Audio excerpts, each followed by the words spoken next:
Vërtet që është një emocion I veçantë sonte këtu nga ky korridor që hera tjera kur vinim na duke shumë më I madh, sot duket diçka I vogël. Vërtet që kur qohet marrësia heshtin ata të cilët kanë dëmtuar shqiptarët gjatë kohë. Por këtu përmend shumë projekte të cilat I kam realizuar, mund t'ju them se ata projekte nuk do të realizoheshin pa bashkëpunëtorët tim më të afërt.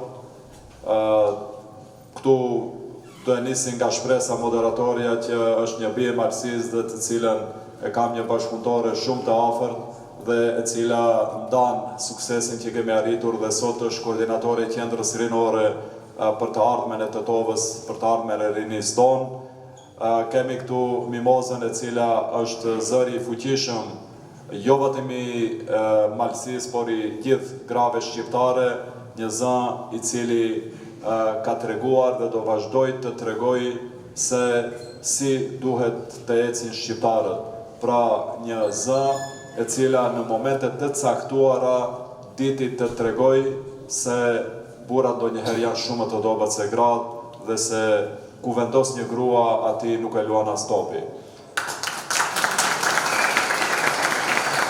Ne kemi shumë bashkëpunëtor të malësisë me të cilët ne krenohemi për punën që e kemi bërë, për bashkëpunimin dhe për projektet që kemi realizuar. U përmendëm këtu shumë punë të cilët janë realizuar, unë disa herë me shaka Besarit I kam thënë Besar, nuk kemi pse t'i përmendim punën që I kemi bërë, sepse për ato punë kemi marrë vota.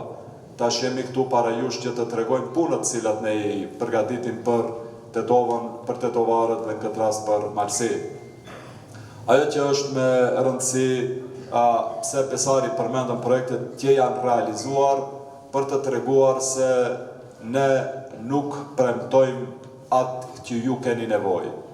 Vetëm për shkak se ju keni nevojë dhe ne të dalim të premtojmë gjithë shka që ju kërkoni dhe keni nevojë dhe kjo të vëzgjas apo të tentojmë të ju bindim deri ditën e zgjedhjeve. T'ju marrim votën dhe nga I moment të harrojmë se çfarë kemi thënë dhe të vazhdojmë të punojmë për vetvete. Jo, përkundrazi, ne tregojmë çfarë kemi bërë për të qenë garancë për atë të cilën do e bëjmë. Dhe nëse për këto 4 vite arritëm që të realizojmë aq shumë punë, ashtu si e përmendi edhe Mimoza, 3 vite për atyre 4 kemi qenë të blokuar nga qeveria, jo të përkrahur nga qeveria. Përkundër asaj, unë e përmendin disa raste, rastin e shkollës së fshatit Selc. E patën edhe pushtetin qendror, e patën edhe komunën. Dhe nuk e bën shkollën e fshatit Selc. Duhet të vi unë në kryet komunës së Tetovës që të jap lejen për ndërtimin e shkollës së fshatit Selc. Dhe fal meje si kryetar komunës sot, shkolla e fshatit Selc ndërtohet. Sepse kur BD ishte në qeveri dhe në komunë, ne e patëm një shkollë tjetër e cila beti një skelet I turpit, një skelet I korrupsionit të BD-s. Unë ju garantoj që mos kishim ardhur në kryet komunës Tetovës, bile ndoshta objekti I ri në vendin e ri nuk do të kishte filluar fare. Pra, ata për gjithë kohën derisa erdhën në Malsi për të marrë votën, vetëm se na mashtrua. Pra ne kur vim të ju premtojmë atë që do e realizojmë, garantë se keni atë që kemi realizuar. Dhe kjo ka të bëj me Tetovën, kjo ka të bëj me Malsi. Në Tetovë po e shifni se çfarë është bërë dhe çfarë po bëhet në përditshmëri. Kur jemi në Malsi, do e nisim nga një projekt të cilin edhe ata e kanë premtuar, po kur nuk bën lëvizjen më të vogël. Ajo ka të bëjë, siç e përmendi edhe Jusufi këshilltari I ardhshëm, qendrën turistike në Kodër të Diellit, e cila po të arrijë të ndërtohet në bazë të planit investues të cilën e kemi ne, sigurisht që jo që do keni më problem me punësimin, jo që do keni problem me mirëqenien, po do ketë nevojë për shumë punëtorë të cilët do të vinë edhe nga qyteti, por edhe nga vendet e tjera. Pra, qendrën turistike, për shkak se ata e kanë premtuar, por e shkatruar. kur e morëm në qendrën turistike në Kodër të Diellit, ishte në gjendje të mjerueshme. Nga viti i kaluar vesh më nisi të funksionojë dhe nga ky vit do të jetë shumë më mirë e përgatitur për të pritur turistët. Por, për dalim nga ata, të cilët vetëm që premtojnë dhe kur nuk bën asgjë, me ardhen tonë në krye të komunës ne bëm diçka për qendrën turistike për Kodrën e Diellit. Duke nisur nga rruga kryesore që është tek Viken Shtëpisat për asfaltimi i asaj pjese të rrugës. Një projekt shumë i madh për Kodrën e Diellit është depërtimi një rrugë komplet të re, një qarkori që shkon për skaj lagjes së Viken Shtëpisave, me çka përfundimisht do të zgjidhim problemin me trafikun në pikun e sezonit apo në kulmin e sezonit, kur e dini që gjithë veturat pra bllokohen dhe veçanërisht gjatë weekendit dhe nuk mund të vizitojnë Kodrën e Diellit. Pra me qarkoren të cilën ne po e bëjmë, përfundimisht do zgjedhet edhe problemi i parkingut, edhe problemi i lëvizjes. Po ashtu, ne po përpilojmë edhe një projekt që veç me kemi gati për teleferikun prej poshtë deri lart. Dhe këtu, unë dua t'ju sqaroj një diçka që është shumë e rëndësishme. Dhe ka të bëjë edhe me stadiumin e qytetit. Ne kemi premtuar, edhe atë ka premtuar BDI për 20 vite, restaurimin e stadiumit. Duke premtuar pra renovimin e stadiumit. Por, kur ju futëm punës restaurimit stadiumit e parë, që statika ati objekti nuk ishte qëndrueshme. Dhe stadiumi është shembulli tipik se si ne i bëjmë punët në tetor. Pra, stadium nuk e bën vetëm me, si thonë populli me fjalët popullore, vetëm me shminkat apo me zbukuru. Jo, përkundrazi. Ne në bashkëpunim me partnerin tonë më të rëndësishëm tek stadiumi, kompaninë e mirënjohur ekolog, të cilët falenderojmë, ne vendosëm se Tetovës i duhet një stadium i ri. Dhe po e shihni që tribin pas tribine ne po i prishim dhe po ndërtojmë tribuna të reja. Dhe sot, kundër kandidatit del thot, le që s'kemi stadium të ri, po kemi -2 tribina. Pra për të ndërtuar një stadium të ri, duhet të prishin ata ekzistuese që të ndërtohen tribuna të reja. Dhe shkon edhe një hap në tutje, thot po ndërtohet stadiumi pa leje ndërtimi. Sepse leja për stadiumin është dhënë leje për rikonstruim. Çdo kush ka ju kur e ndërton një shtëpi që e ka, lejen e merr për rikonstruim, e prish nga themeli dhe ndërton të re.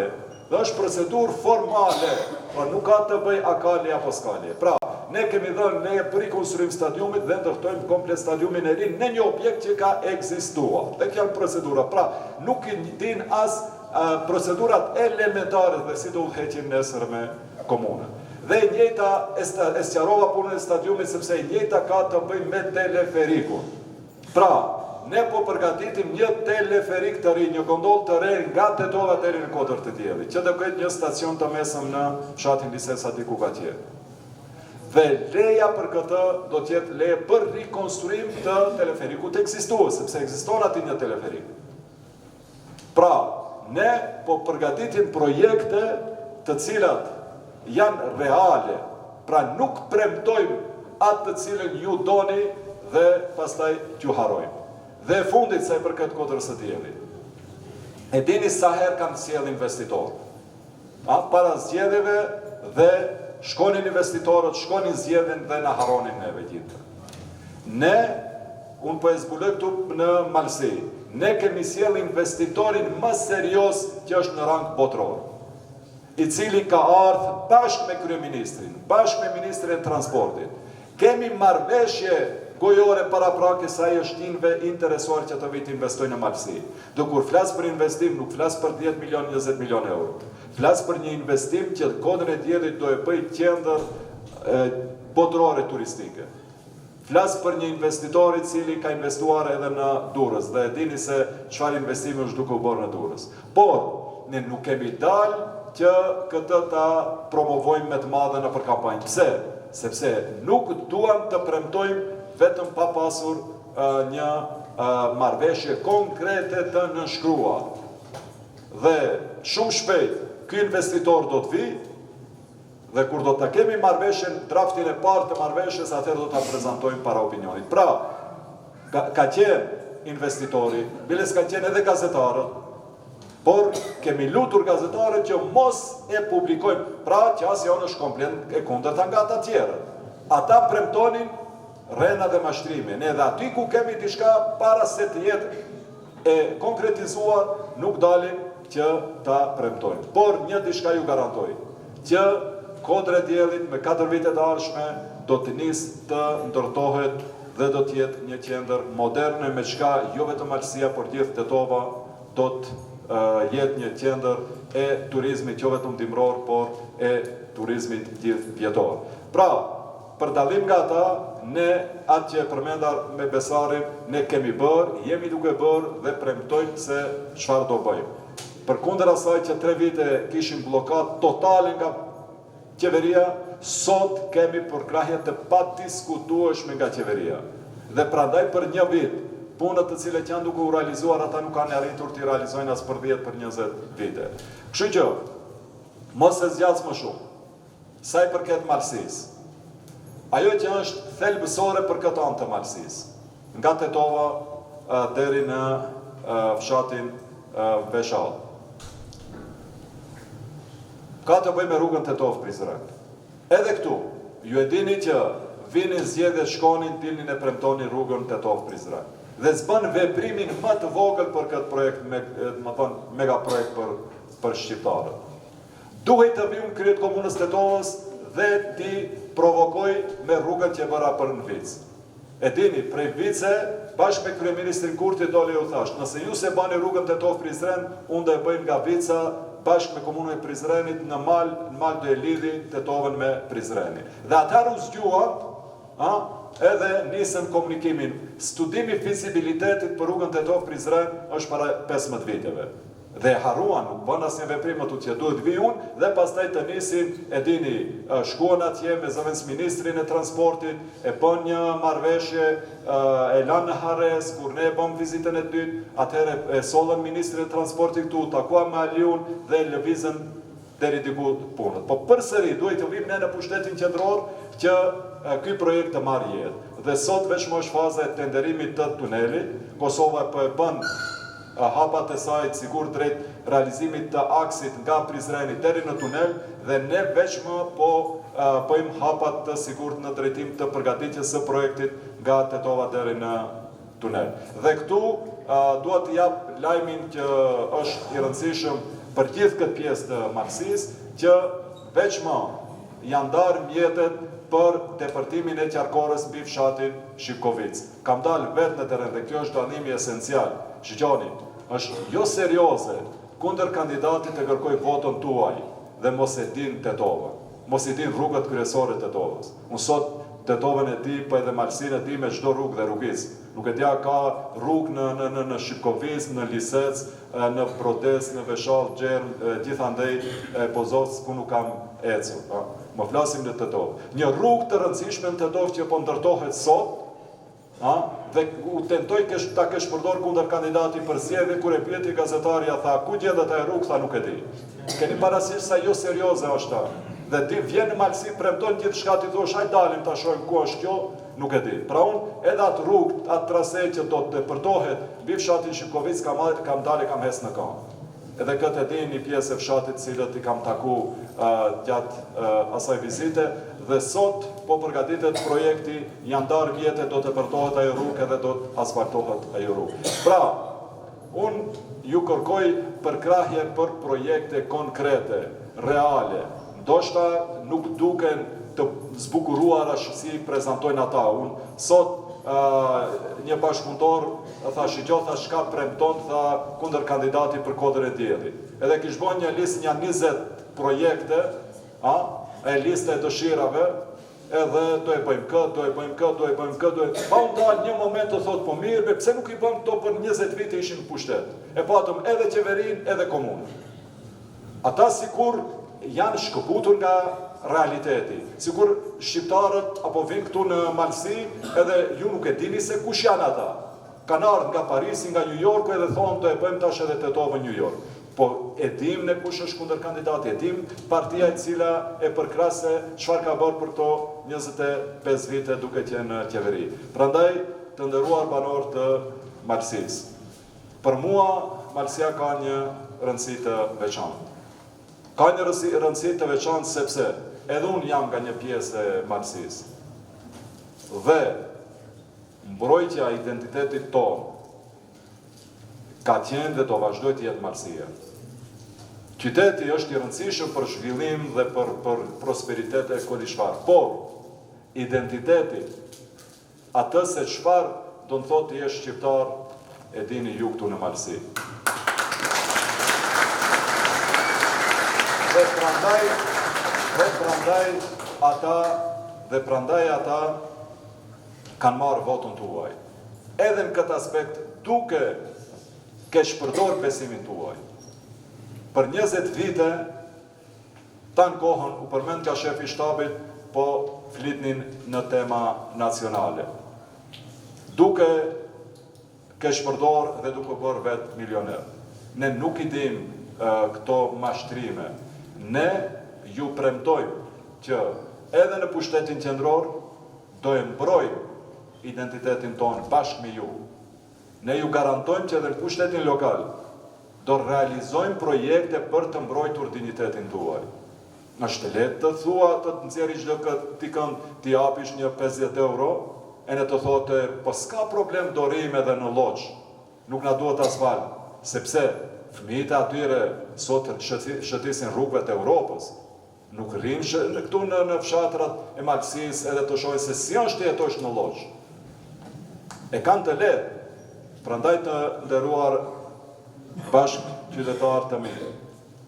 Nëse doni për 4 vite të ardhshme të keni një shërbëtor I cili të zgjidh hallet e juaja bashkë me ju, nuk ju garantoj magji, nuk ju garantoj se çfarë do bëj, nuk e di çfarë, po ju garantoj që do t'jem në shërbimin tuaj ashtu si kam qenë. E dini shumë mirë se sa herë kam ardhur brenda 4 viteve në Malësi, jo vetëm në Shqipkovis, por çdo fshat të Malësisë, dhe do vazhdoj të jem këtu. Dhe ju garantoj që për 4 vitet e ardhshme ju do të keni një shërbëtor që kur të doni, do vini të I trokitni në derë, edhe do ja qani hallin dhe ati ku do mund t'i zgjidhni problemet e qytetarëve.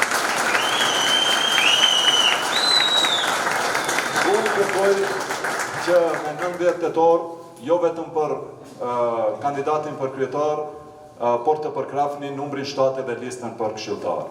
Unë vërtet që kam pasur një këshill të mrekullueshëm në 2 mandatet e kaluara, edhe më në krye Besarin, edhe më në krye Naimin, por këtë listë të këshilltarëve të kandidatëve e kam edhe më të mirë.